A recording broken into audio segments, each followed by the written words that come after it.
नमस्कार, आप देख रहे हैं आईबीसी 24 मध्य प्रदेश के खबरों के bulletin. Good morning Madhya Pradesh में आपका स्वागत है। बुलेटिन की शुरुआत करेंगे हेडलाइंस के साथ। T20 वर्ल्ड कप के ग्रुप 2 से मिलेंगे सेमीफाइनलिस्ट। साउथ अफ्रीका का नीदरलैंड से मुकाबला जारी। भारत की आज जिम्बाब्वे से भिड़ंत।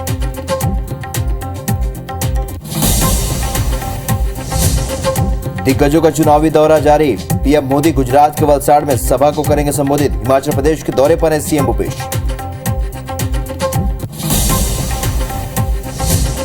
पॉलिटिक्स में आना नहीं चाहते थे कमलनाथ। मुशायरा कार्यक्रम में कहा, नहीं थी राजनीति में दिलचस्पी। टाल नहीं पाया अर्जुन सिंह की धर्मपत्नी की बात। मनोज मंडावी की पत्नी सावित्री मंडावी हो सकती हैं भानु प्रतापपुर से कांग्रेस की प्रत्याशी। शिक्षक पद से दे दिया इस्तीफा। 5 दिसंबर को होना है मतदान।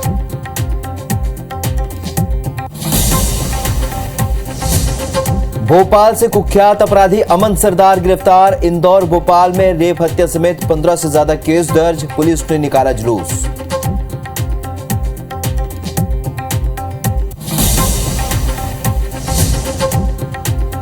और मुरैना में बंधक बनाकर मजदूरी कर रहे 40 से ज्यादा लोगों को पुलिस से छुड़ाया। पूर्व जनपद अध्यक्ष सोहनलाल धाकड़ के ईंट भट्टे पर काम कर रहे थे मजदूर।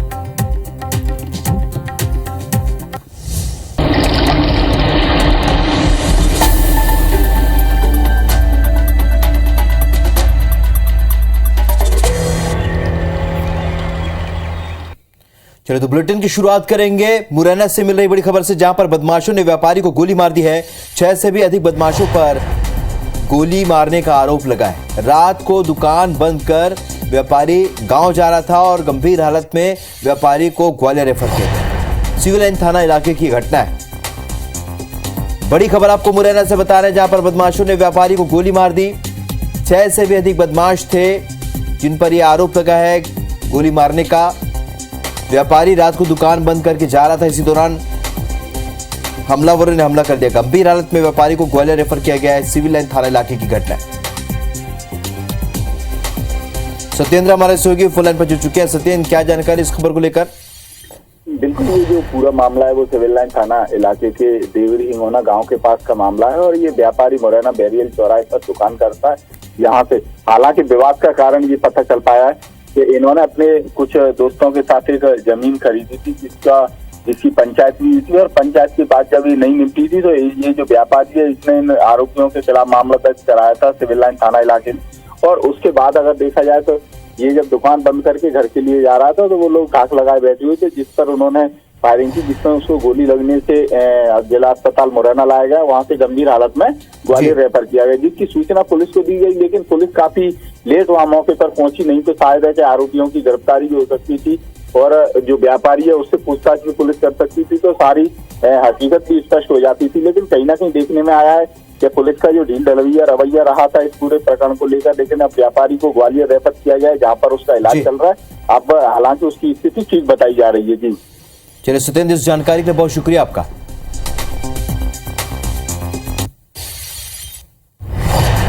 इस बीच पचमढ़ी से भी एक बड़ी खबर मिल रही, जहां पर मासूम से दरिंदगी का मामला सामने आया। 8 साल की मासूम से दुष्कर्म हुआ है। होटल में काम करने वाले युवक ने दुष्कर्म किया है। आरोपी ने पिता से मिलाने का बहाना बनाया और उसके बाद दुष्कर्म की घटना को अंजाम दिया। आरोपी युवक गिरफ्तार कर लिया गया है। आपको बता दें कि पचमढ़ी से बड़ी खबर, जहां पर मासूम से दरिंदगी का मामला सामने आया, जहां पर 8 साल की मासूम से दुष्कर्म हुआ है।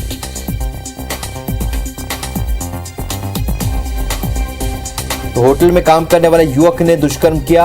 आरोपी ने पिता से मिलाने का बहाना बनाया और इस घटना को अंजाम दिया। पिता और उसकी 8 वर्ष की बेटी आए कि उस 8 वर्षीय बेटी के साथ में किसी अज्ञात व्यक्ति ने दुष्कर्म किया है। इस पूरे मामले का संज्ञान लेते हुए इस पर एफआईआर ली गई है।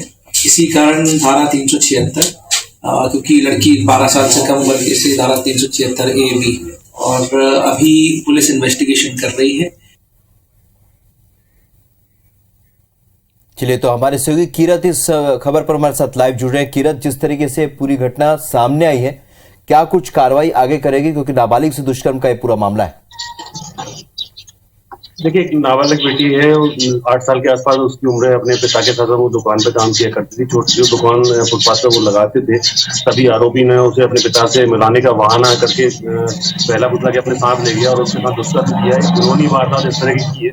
इस पूरे मामले में पुलिस तत्परता से काम कर रही है। पिछले हम एक दिन की बात करें तो एक दिन में पुलिस ने आरोपी युवक को ढूंढ कर तलाश करके गिरफ्तार किया है। पर जो पुलिस का जो काम करने का शैली है अभी तक तो ठीक ठाक नजर आ रही है। पुलिस आगे भी इसमें जल्द कार्रवाई कराने की बात कर रही है। किरत, जानना चाहेंगे कि क्या इस आरोपी की क्या कोई पहले की भी कोई ऐसी हिस्ट्री रही है क्या? किन परिस्थितियों में दुष्कर्म की वारदात हुई? क्योंकि 8 साल की बच्ची अगर उसे सुने में मिल गई तब उसने इस वारदात को अंजाम दिया है, तो किन परिस्थितियों में ये घटना सामने है? साथ ही जो आरोपी है क्या पहले भी उसका कोई ऐसा रिकॉर्ड है क्या? जहां तक पुलिस ने बताया, पुलिस के अनुसार अभी तक पुलिस ने इस तरह की कोई जानकारी मीडिया को जाहिर नहीं की है जिसमें कि बताया गया हो कि ये आरोपी जो है इसका पूर्व में रिकॉर्ड रहा है। परंतु जो आरोपी की जो हरकत है, जिस तरह से उसने कृत्य किया है, उस कृत्य से निश्चित तौर पर लगता है कि उसकी जो मानसिकता है वो विकृत मानसिकता है। उसकी मानसिकता साफ सुथरी नहीं है। खासकर छोटे बच्चों पर इस तरह का कृत्य किया है तो निश्चित तौर पर उसकी मानसिकता विकृत रही होगी। बिल्कुल, और विकृत मानसिकता का ये परिचायक है, क्योंकि 8 साल की बच्ची से दुष्कर्म के बारे में कोई सोच भी कैसे सकता है। इस जानकारी के बहुत शुक्रिया आपका किरण। बढ़ते आगे, भोपाल में फिर सामने आया है लव जिहाद का मामला। शिकायत लेकर थाने पहुंची है युवती। खलील नाम के युवक पर दैहिक शोषण का आरोप लगाया। उसने आरोप लगाया कि आरोपी ने धर्म परिवर्तन कराया, गोमांस खिलाया और गर्भवती होने पर खलील ने छोड़ दिया, गर्भपात भी कराया। रायसेन जिले का रहने वाला यह आरोपी बताया जा रहा है, जिसका नाम खलील है। युवती ने कलेक्टर, पीएचक्यू सहित कई जगह पर शिकायत की है। कलेक्टर भोपाल से भी अपील की। तलैया थाना पुलिस जांच में जुटी है। मेरे साथ में इतना गलत किया है मुस्लिमों ने जो मैं आपको बता नहीं सकती। उन लोगों ने मेरा धर्म परिवर्तन करवाया, मेरा रेप किया, मेरा जो बच्चा पैदा भी नहीं हुआ था उस बच्चे को दवाई खिलाकर मार दिया। खलील अली नाम है उसका, रायसेन का रहने वाला है। अपने घर वालों से, अपने बीवी बच्चों सबसे मिलवाया मुझे। मिलवाने के बाद उसका एक भाई है जमील, जिसने मुझे बोला कि ये लो कबाब खा लो, और कबाब जो खिलाया मुझे, और बाद में बोलता है कि गाय का गोश्त था। आज से तुम मुसलमान हो गई ना और तुम्हारा नाम अब आयशा हो गया। भद्र महिला आई हैं, उन्होंने करीब 10 वर्ष पुरानी घटना बताई है और वो हमने अभिलेख में ले लिया और हम उसकी जांच कर रहे हैं। जांच में जैसे तथ्य आएंगे उसके अनुरूप हम कार्य करेंगे। चलिए, तो इस खबर पर हमारे सहयोगी सत्येंद्र भदौरिया इस वक्त हमारे साथ भोपाल से लाइव जुड़े। सत्येंद्र, हालांकि 10 साल पुराना मामला है, पुलिस ने जांच की बात जरूर कही, लेकिन धर्म स्वातंत्र्य कानून लागू होने के बाद भी लगातार इस तरह की घटनाएं सामने आ रही है। सत्येंद्र, किस तरीके से इस पूरे घटनाक्रम को देखा जाए और इस तरह की जो घटनाएं सामने आ रही हैं, इस पर किस तरीके से लगाम लगी, जबकि अलग से कानून भी बनाया गया? देखिए राहुल, जब से धर्म स्वतंत्र अधिनियम बिल जो लागू हुआ है उसके बाद से लगातार इस तरह के मामले सामने आ रहे हैं। राजधानी भोपाल में ये तकरीबन 15वें या 16 नंबर का मामला होगा जब ये इस तरह का मामला दर्ज सामने आया है, जहां एक युवती है भोपाल की रहने वाली, उसने रायसेन के खलील नाम के युवक पर धर्म परिवर्तन का आरोप लगाया। युवती का आरोप है कि उसने उसके साथ दैहिक शोषण किया, उसके दवा खिलाकर उसका गर्भपात कराया, और ये बात नहीं रुकती है। युवती ने ये भी आरोप लगाया कि खलील के जो परिजन हैं और उसके जो रिश्तेदार हैं, उन्होंने भी उसके साथ उसका एक अश्लील वीडियो जो खलील ने बनाया था जबरदस्ती करके उसके रूम में, उस वीडियो की दम पर ब्लैकमेल कर रहे थे कि उसके साथ भी वो युवती साथ एक संबंध बनाए। लिहाजा पिछले 1 महीने से ये युवती जो है थाना पुलिस के और बाकी जो पुलिस अफसर है पुलिस मुख्यालय, क्योंकि यहाँ मध्य प्रदेश का हेडक्वार्टर है पुलिस मुख्यालय, वहां भी युवती अपनी गुहार लगाने पहुंची थी न्याय की, लेकिन सुनवाई नहीं हुई। परसों से लेकर कल तक युवती जो है 24 घंटे हो गए उसको थाने पर दहलीज पर। आखिर में जब युवती ने पुलिस को आत्मदाह यानी कि थाने के बाहर आत्मदाह की धमकी दी, यदि उसे न्याय नहीं मिलता है तो थाने के बाहर पेट्रोल डालकर आग लगा लेगी। उसके बाद पुलिस के दिमाग की बत्ती जली और पुलिस ने आनंद फानन में आला अफसरों को यह बात बताई और पूरे जांच के बाद इस पूरे मामले में एफआईआर दर्ज करने का हवाला दिया है। लेकिन अभी तक ये कल से अभी तक एफआईआर दर्ज नहीं हो सकी है। युवती का आरोप है कि 10 साल पहले उसकी खलील से मुलाकात हुई थी। मुलाकात के बाद ये जो खलील है इसने राजधानी भोपाल के कई ठिकानों में उसके साथ दैहिक शोषण किया और उसके साथ उसका गर्भपात कराया। युवती का यह भी आरोप है कि युवती जो खलील है आरोपी, उसके परिजनों ने उसको कबाब के तौर पर गौ का मांस खिलाया, इसके बाद उसका धर्म परिवर्तन कराया और कहा तुम वहां से जो है हिंदू धर्म नहीं आयसा तुम्हारा नाम हो गया, यानी कि मुस्लिम रीति रिवाज के अनुसार से अब से तुम्हारा नामकरण आयशा के नाम से हो गया है।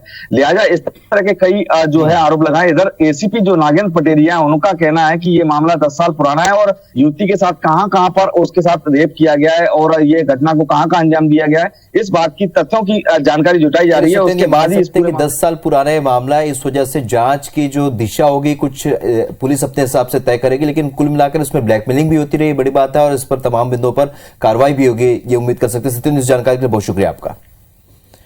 हट्टा से इस वक्त एक बड़ी खबर, जहां पर नाबालिग को अगवा करके दुष्कर्म किया गया। 15 साल की नाबालिग से दुष्कर्म की घटना सामने आई है। दवा लेने के लिए मेडिकल ये नाबालिग गई हुई थी।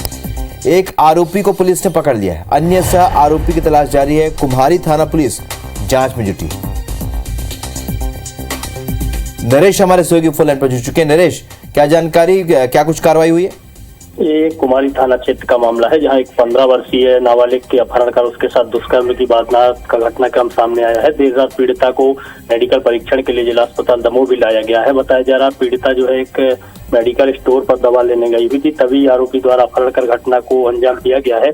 परिजनों की मदद से जो मुख्य आरोपी है उसको पुलिस ने गिरफ्तार कर लिया है। वहीं एक घटना में जो सह आरोपी है उसकी भी तलाश जारी है। घटना के बाद से ही जो हिंदूवादी संगठन है बजरंग दल है, पदाधिकारी भी देर रात जिला अस्पताल पहुंचे और दमोह पुलिस अधीक्षक से बात कर घटना में सख्त कार्रवाई की मांग की है। घटना के संबंध में अभी पुलिस के किसी भी अधिकारी या थाना प्रभारी का बयान सामने नहीं आया है कि घटना कब की गई है और कब आरोपियों ने इसको अंजाम दिया है। राहुल, चलो तो एक बार फिर नाबालिग से दुष्कर्म का मामला सामने आया, जिस पर कार्रवाई हुई, आरोपी पकड़ा गया, जांच जारी है। जानकारी के लिए बहुत शुक्रिया आपका।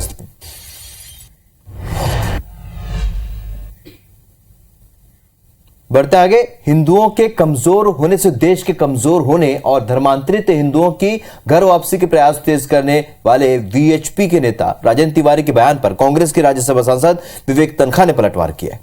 तन्खा ने कहा कि देश में फिर जातीय ध्रुवीकरण से चुनाव जीतने की कोशिश हो रही है।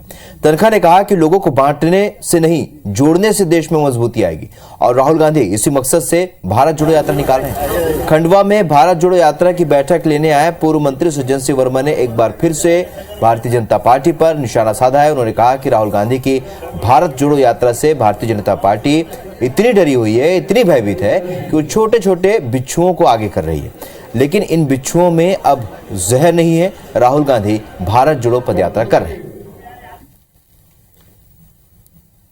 इनका सिस्टम ही ये है, ये चाहते हैं समाज को बांटो, पोलराइज करो और चुनाव जीतो, और ये इससे सोसाइटी को, पूरे समाज को, भारत को इतना हानि हो रही है, ये लोग नहीं समझ पा रहे हैं। मैं इसीलिए राहुल गांधी जी को मैं धन्यवाद देता हूँ। भारत जोड़ो यात्रा, अगर स्वतंत्रता की जो 75वीं जयंती है उसका कोई रैली कोई किसी ने पालन किया है तो राहुल गांधी जी ने किया।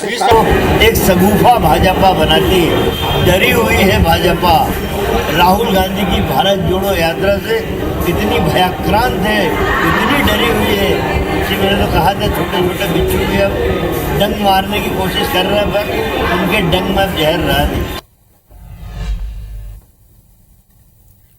तो चुनाव नजदीक आ रहे हैं, ऐसे में बयानबाजी भी तेज होती जा रही है और छोटी छोटी बातों पर अब पार्टी आमने सामने है। हमारे सहयोगी अभिषेक इस खबर पर हमारे साथ लाइव जुड़े हैं। अभिषेक, जिस तरीके से राजेंद्र तिवारी जो वीएचपी के नेता का बयान सामने आया, पहली बात तो ये कि इसके क्या राजनीतिक मायने निकाले जाएं, और साथ ही अब कांग्रेस इस पूरे बयान को लेकर क्या कुछ बड़ा प्रदर्शन कर सकती है आगे?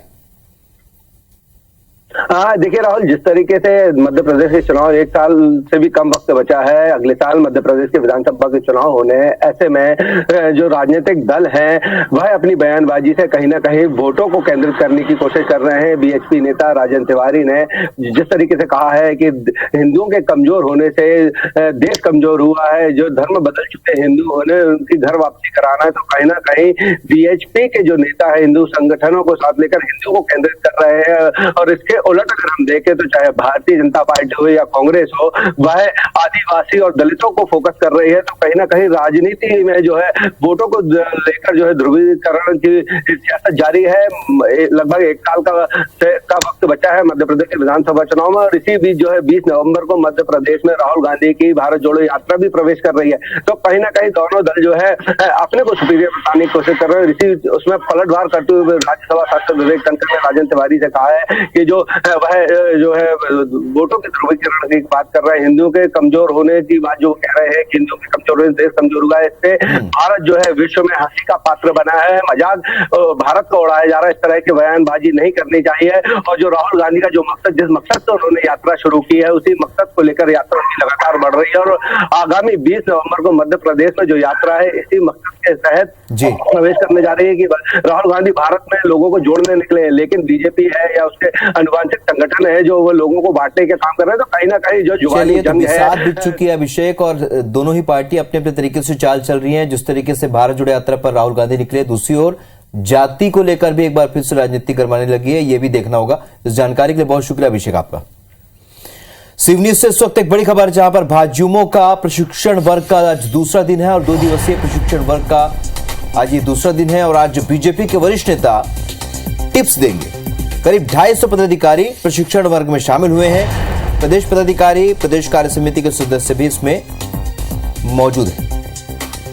तो आपको बता दें कि सिवनी में भारतीय जनता युवा मोर्चा का प्रशिक्षण वर्ग का दूसरा दिन है आज, और आज बीजेपी के वरिष्ठ नेता कार्यकर्ताओं को टिप्स देंगे। करीब 250 पदाधिकारी प्रशिक्षण वर्ग में शामिल हो रहे हैं। प्रदेश पदाधिकारी, प्रदेश कार्य समिति के सदस्य भी इस वर्कशॉप में शामिल हो रहे हैं। कार्य समिति के सदस्य भी इसमें मौजूद हैं।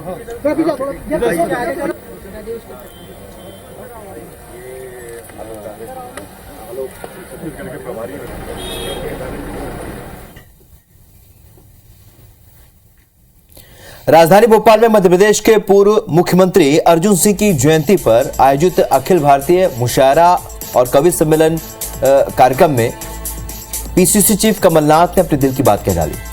पूर्व मुख्यमंत्री कमलनाथ ने कहा कि आज मुझे अपनी जवानी याद आ रही है। उस समय मेरी दिलचस्पी राजनीति में नहीं थी। मैं छिंदवाड़ा से सांसद का चुनाव नहीं लड़ना चाहता था। अर्जुन सिंह ने मुझे बताया कि संजय गांधी ने आपको चुनाव लड़ने के लिए कहा है। मैं एक बार अर्जुन सिंह की बात टाल देता, लेकिन अर्जुन सिंह की धर्मपत्नी की बात नहीं टाल पाया। इस तरीके से मेरा चुनाव लड़ने का फैसला हुआ। मैं अर्जुन सिंह से मैंने सीखा कि अफसरों को कैसे डील किया जाए। अर्जुन सिंह की वजह से 30 साल तक खालिस्तान का नारा नहीं सुना। आपको चुनाव लड़ना है, आप छिंदवाड़ा से चुनाव लड़िए। मैंने कहा मैं चुनावी मैदान में नहीं आना चाहता, मैं चुनाव नहीं लड़ना चाहता। अर्जुन सिंह की बात तो मैं टाल सकता था, पर मिसेज अर्जुन सिंह जी दिग्धा की बात मैं नहीं टाल सकता था।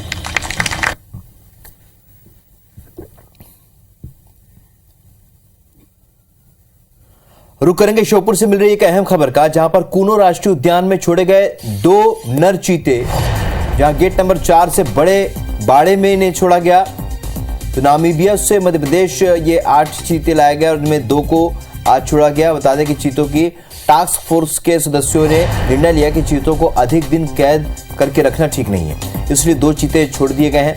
बाकी चीतों को भी जल्द ही छोड़ा जाएगा। बता दें कि 8 चीते 17 सितंबर से क्वारंटीन थे।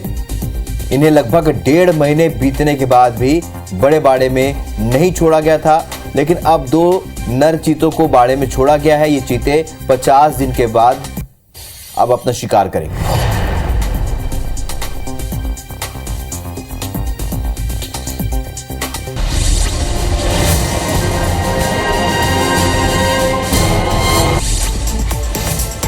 जबलपुर में चर्च लैंड स्कैम की ईओडब्ल्यू जांच में नया खुलासा हुआ है। बिशप पीसीसी ने भोपाल डायोसिस के जमीन हड़प दी और नीमच में बेशकीमती जमीन को अपने नाम करवाई। वहीं जमीन के दस्तावेज लेने के लिए ईओडब्ल्यू ने प्रॉपर्टी मैनेजर को तलब किया। जबलपुर में पार्टी पदाधिकारियों से भाजपा के क्षेत्र संगठन महामंत्री अजय जायसवाल ने बैठक की। इस दौरान उन्होंने सियासी सफलता श्रेय कार्यकर्ताओं को देते हुए बेहतर काम करने की टिप्स दी।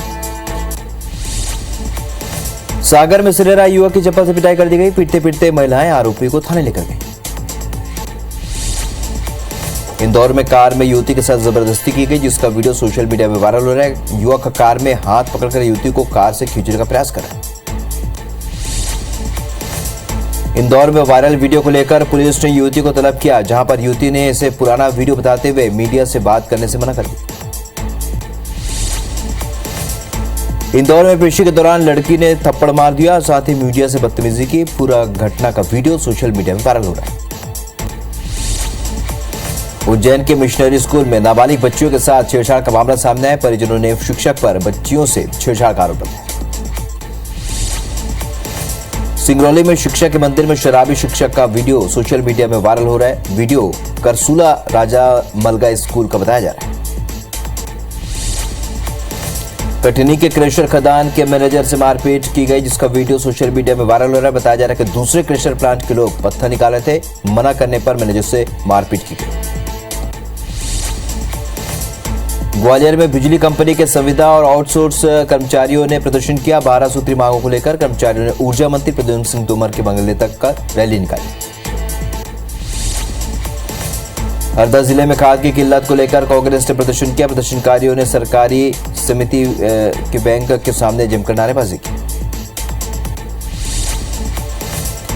मुरैना के कलेक्ट्रेट में दबंगों से परेशान एक दलित ने आत्मदाह करने की कोशिश की। उसने अपने शरीर पर केरोसिन डालकर जलाने की कोशिश की, लेकिन बीच बचाव करते हुए लोगों ने उसे रोक लिया। ओरछा के पृथ्वीपुर मार्ग पर एक अनियंत्रित कार पेड़ से जा टकराई। हादसे में 3 लोगों की मौत हो गई, जबकि एक घायल। जबलपुर के बरेला थाना इलाके में कंटेनर ने युवक को टक्कर मार दी। हादसे में युवक की मौके पर ही मौत हो गई। वहीं घटना के बाद नाराज ग्रामीणों ने कंटेनर चालक को पकड़कर जमकर पिटाई कर दी।